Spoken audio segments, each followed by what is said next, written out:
Plusieurs erreurs peuvent conduire à la fermeture d'une entreprise en Afrique. Mais dans cette vidéo, je vais te parler d'une erreur qui malheureusement est très négligée par les jeunes entrepreneurs et, par la force des choses, conduit à la fermeture de beaucoup de jeunes projets.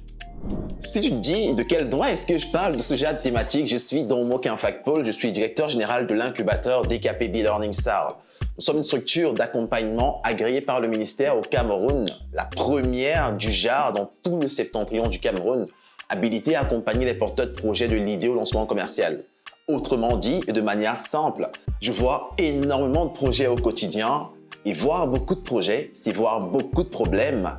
Qui, lorsque je parle de ces problèmes sur cette chaîne, c'est pour te permettre d'éviter de commettre les mêmes erreurs que certains des incubés que j'ai eu à traiter. Allons-y pour la vidéo. Mais avant, je t'invite à t'abonner à la chaîne si ce n'est pas déjà fait et activer la cloche de notification pour ne rien manquer de toutes nos nouvelles vidéos. Ici, ça parle de business, mais ça ne parle pas de manière imaginaire, ça parle de terrain, ça parle de résultats, ça parle de tout ce que tu dois savoir pour pouvoir t'en sortir. Pourquoi est-ce qu'on crée cette chaîne d'ailleurs? Je profite un peu pour vous passer le message là. On crée la chaîne parce qu'on se dit, lorsqu'on incube des jeunes, on voit des problèmes récurrents. Le fait de voir ces problèmes récurrents, soit tout le monde va devoir venir dans notre incubateur pour qu'on puisse les accompagner, ce qui est très peu probable, soit nous, on va aller vers tout le monde pour pouvoir présenter le peu de connaissances qu'on a. Je ne présume pas être hyper compétent, mais je suis au moins sûr d'une chose. Je connais un tout petit peu de choses que je peux échanger avec vous. Alors, c'est parti pour la vidéo.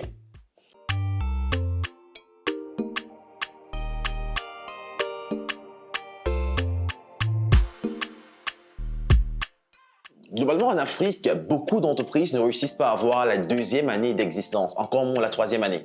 D'après une étude réalisée par le MINMESA au Cameroun, le ministère des Petites et Moyennes Entreprises de l'économie sociale et de l'artisanat, je crois que nous sommes en 2022, il y a approximativement une entreprise sur deux qui ne réussit pas à avoir la première année d'existence. Donc, genre, elle ne tient pas une année d'existence.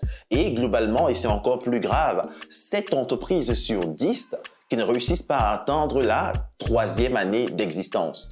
On parle souvent de mortalité infantile des entreprises.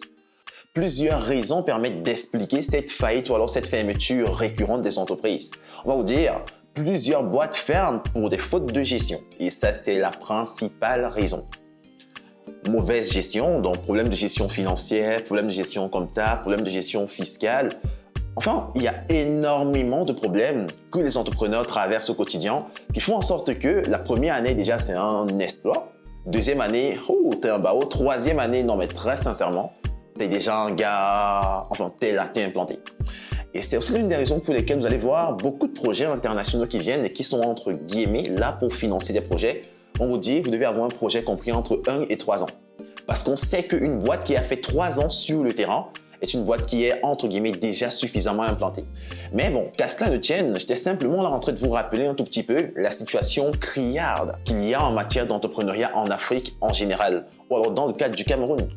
Mais en réalité, le cas, ou alors ce qu'on voit dans le cadre du Cameroun, je crois que beaucoup de pays vont se reconnaître dans cette situation. Donc ce message est un message à portée africaine. Alors, quelle est cette erreur? Quelle est l'erreur phare que les jeunes entrepreneurs commettent, mais qui malheureusement, ils ne s'en rendent même pas compte, fauchent leur activité par la suite?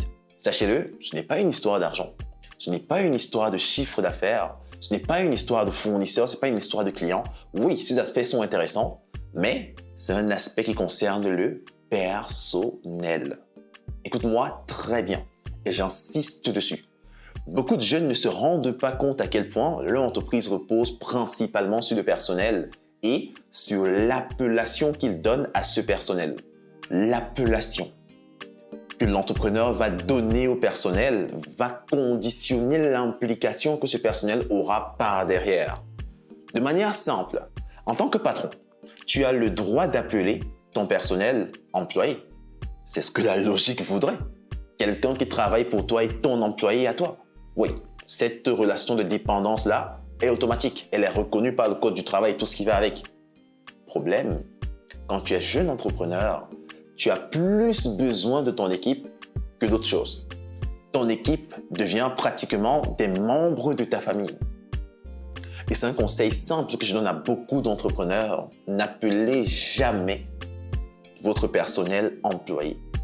appelez-les collaborateurs. C'est pas un jeu. C'est strictement fondamental ce que je dis. Vraiment fondamental. Lorsque tu appelles ton personnel employé, je répète encore, c'est normal d'appeler son personnel employé. Le code du travail le reconnaît ainsi. Ce sont mes employés, ces personnes travaillent pour moi. Mais la connotation d'employé dans la tête des gens, c'est du genre, nous ne sommes que là pour servir. On n'a pas le droit de donner notre avis. C'est ça la connotation d'employé. Alors qu'en appelant ce même personnel collaborateur, je vous mets au défi, tapez dans le dictionnaire, vous allez voir. Techniquement, ça veut dire la même chose. Pas forcément à 100%, mais on a 80%, voire 90% de cohérence ou alors de corrélation entre les deux. Employé, collaborateur. Les deux, c'est la même chose. Mais en répétant chaque jour à son personnel qu'ils sont des employés, tu vas sentir passer ça dans ton business. Tu vas voir passer cet impact-là dans ton business. Alors, lorsqu'on parle de collaborateur, déjà, il se dit, non, je ne suis pas n'importe qui dans cette entreprise. Bon, pas forcément du genre, il marche en route en mode, ouais, non. Il se dit, je ne suis pas n'importe qui dans l'entreprise. Et s'il n'est pas n'importe qui dans l'entreprise, il est un collaborateur. Il participe à la prise de décision. Il est important.